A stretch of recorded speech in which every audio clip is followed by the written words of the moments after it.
Greetings, fellow loyal citizens of the Emperor. This is Connor, and welcome to Space Hulk Deathwing, a 40k first-person shooter developed by Stromon Studios and published by Focus Home Interactive.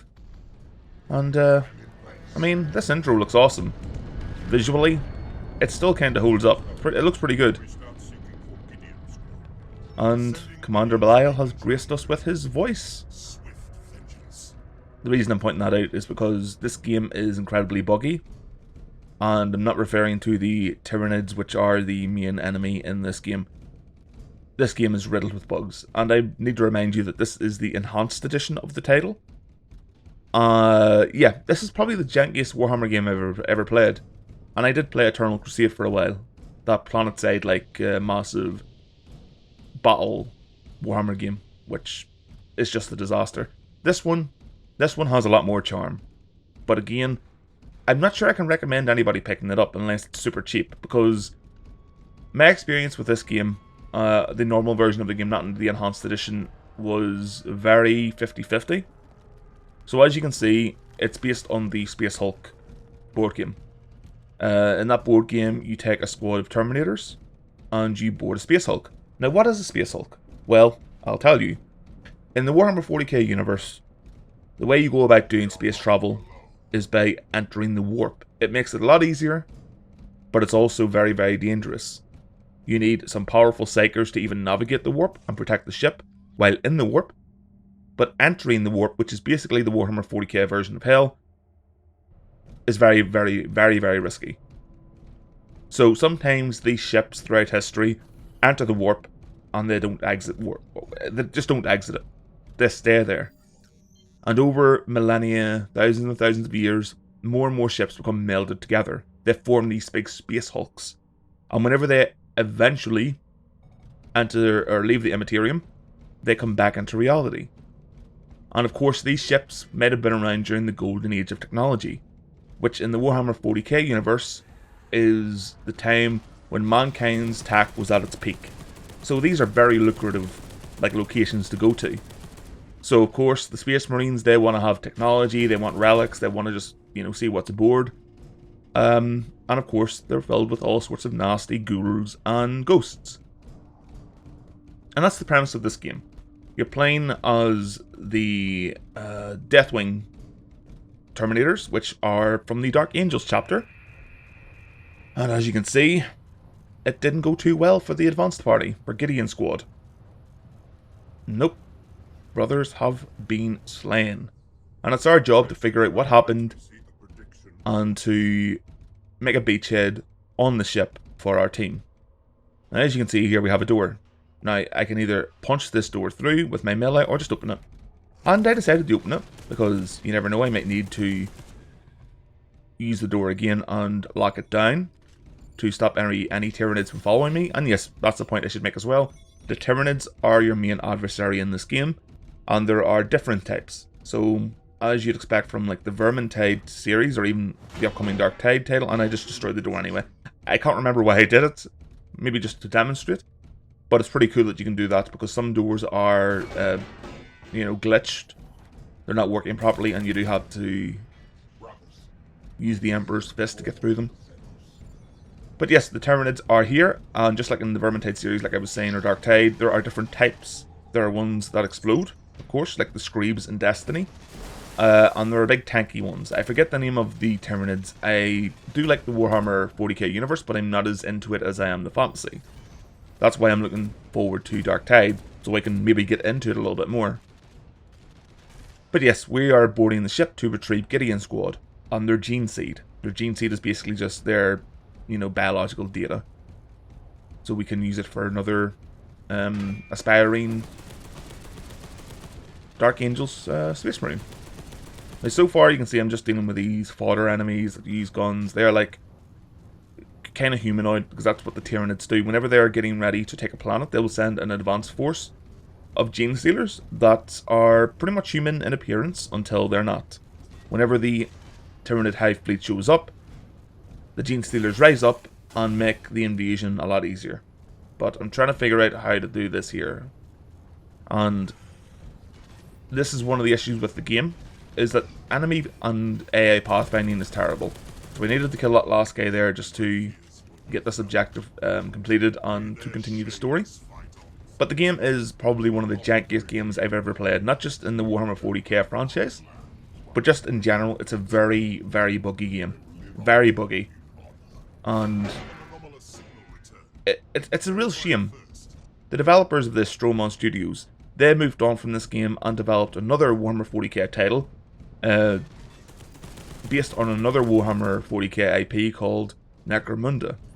And the game itself is called Necromunda Hired Gun, in which you take the part of a mercenary or a bounty hunter and you're in a hive city, and you basically just take contracts on taking out different bodies through the underbelly of the hive city.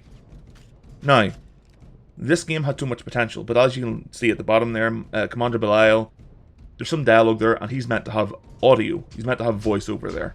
But it doesn't work. Even the intro voiceover, sometimes it works, sometimes it doesn't. And I need to stress, this is the enhanced edition of the game. So, Stromon Studios decided this was the pinnacle and peak that they could reach with this game. And it just isn't. I see alphas in a better state than this game is currently, and it's really sad because honestly, this is one of the best Warhammer 40k games out there. And there are a lot. There's a lot of 40k games out there. Most of them, absolute garbage, run poorly, and it's basically just developers and publishers using the Warhammer 40k IP to make a quick buck. This one, you can tell just by looking at it. The guns sound like they're from the 40k universe, a bolter feels like it has weight behind it. Whenever you're walking around, you're in super heavy Space Marine armor, and you are playing as a librarian in the story. You can't change what class or what type of Terminator armor you're using in the multiplayer. Multiplayer is something we're going to get onto in a minute. And when you're running around like I am here, it does feel like you weigh tons. You weigh a lot, and it's so immersive. And that's the one thing I always look for in games, is immersion, because it's very important to me that I feel a part of the world that I'm currently in. So, I mean, even the voiceover, it sounds good. The UI is a little bit amateurish, honestly. I mean, look at the map, look at the ability hotkeys at the bottom right. It doesn't look great. It looks like it's all placeholder for something better to come.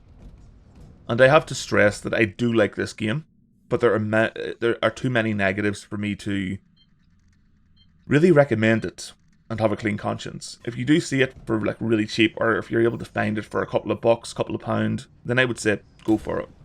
It's at least worth it playing through the campaign on your own. Now, multiplayer, that's a completely different subject. This game runs like dog shit online. And I haven't tried the enhanced edition, or the definitive edition, whatever they're calling this version of the game. But whenever I used to play this game, I played it primarily online. And I have never been disconnected more from a game as I have from this one. Even during the Dark Tide closed beta, you were kicked from the server a lot. This is far worse. You can't even get a full game done without being kicked. It is dire how bad this is. And reading the reviews, I can see that it really hasn't changed. This game has a very loyal fanbase, and I can see why. It's very fun. But there are too many issues that kind of ruin it. And I really do wish that the developer, Stromon Studios, stuck with this game and polished it to the degree that it really deserves. There's another Space Hulk title where it's like a turn-based strategy, kind of like the what do you call those games? I can't remember.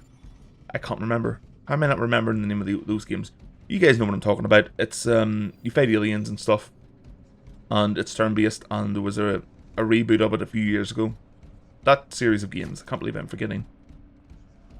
But they're very good. The turn-based Space Hulk titles, very good.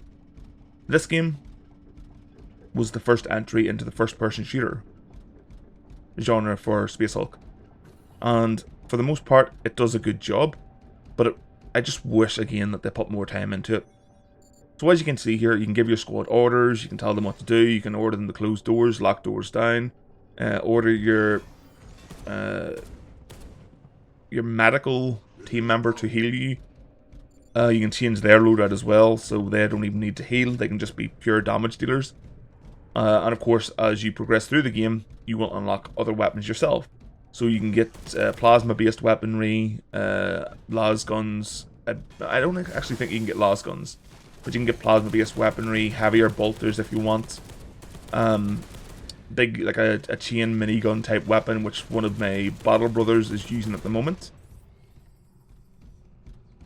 And an array of different abilities as well. So you can get like a combust ability, which makes an enemy of your choosing just combust into flame. The one I have equipped at the moment is like a force push, like a radius around you will just push enemies back. Doesn't work too well. I found it to be quite janky. And the force lightning ability, which I've noticed only seems to affect 2 to 3 enemies at a time, which is disappointing. But it is lethal to the enemies that it eventually decides to land on, because aiming it and it actually landing is a pain in the ass. Other abilities you can get are just like things you'd expect. It does say on the actual store page that it has a very, very rich, let me just read it and see what it says. A deep customization option or system. It doesn't. It's pretty much average, like industry average for a customization system, which in and of itself is again disappointing, because it seems like they're trying too hard to sell this game to anybody that comes across it on the store page. But whenever you get into it, it's mediocrity. Many really good ideas. You can tell that people on the team really cared about the game. But then pushing out an enhanced edition that really doesn't resolve even minor bugs that have been in the game from launch, it's just a kick in the teeth to the fan base. It really is. This was as much of a disappointment to me whenever I originally got it, because I was watching it for a while. Like its development, I was curious about it. And it was more of a disappointment to me than even Anthem was. Because you can just tell that it has this Warhammer 40k vibe. It just oozes grimdark. Another issue is the melee. You can melee, but because you're, of course, in a Terminator set of armor, it's very difficult to see. Especially whenever the shit hits the fan. You can block as well, which is good for melee. And there are like storm claws and stuff, so if you do want to go with a primarily melee build, you do have that option. So you can see why I'm drawing comparisons with the Vermintide series as well as Darktide. They do have the same type of vibe, but there are too many negatives. The AI is horrible. There are bugs with the audio and video. It does crash still to this day. There are bugs that have been in it from launch that have yet to be resolved, like the audio bugs with the characters speaking their dialogue, as well as just AI getting stuck on stuff. So most of the time objectives are completed. If you do not have to hit a switch, it'll be completed by you killing every enemy in the area. But sometimes the enemies don't spawn properly or they get stuck. And it just sucks. But I would recommend it. If you can get this game cheap enough, I would recommend it. You can try and play it online with friends. It was fun, the couple of games that I ended up having online. It was fun, but it just feels too shallow. The objectives are a bit boring and dull, very repetitive. And I'm just really sad to see that this game wasn't developed further. I even went on to these Steam discussions for this game and asked if it was being developed any further, and the response I got was no. No. Which is sad. The enhanced edition that was released is the final version of the game, and when a final version of the game still feels like an alpha, you know there's something wrong there. But yeah, this is Space Hulk Deathwing, a 40k title that had a lot of potential if they just continued to work on it. And you can tell that there was a lot of love that went into it. I do feel like a lot of the assets from the Necromunda Hired Gun title were reused from this game into that game. But look at this. I mean, it says it has a very deep customization system. This is it. It's not as deep as it makes out. And there's some stats on weapons that I just don't believe are accurate as well. I mean, this Stormbolter here, it's the stats on the actual like loadout customization page don't really adequately describe what it's good at, and this is what it's good at here. Very close range, close to mid range, hail of fire to shut down enemies as they approach.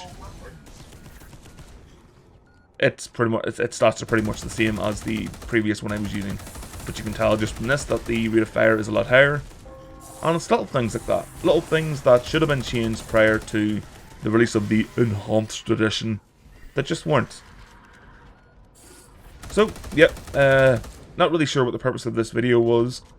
If you do want to play something in the interim waiting for Dark Tide, and you can grab this for cheap enough, I would recommend it. It is a lot of fun, but you will start noticing very soon into playing that there are a lot of issues with the game. And with friends as well, something I noticed when I played it ages ago. And this might not have carried over to the enhanced edition, I don't know. It pretty much feels the same for the most part.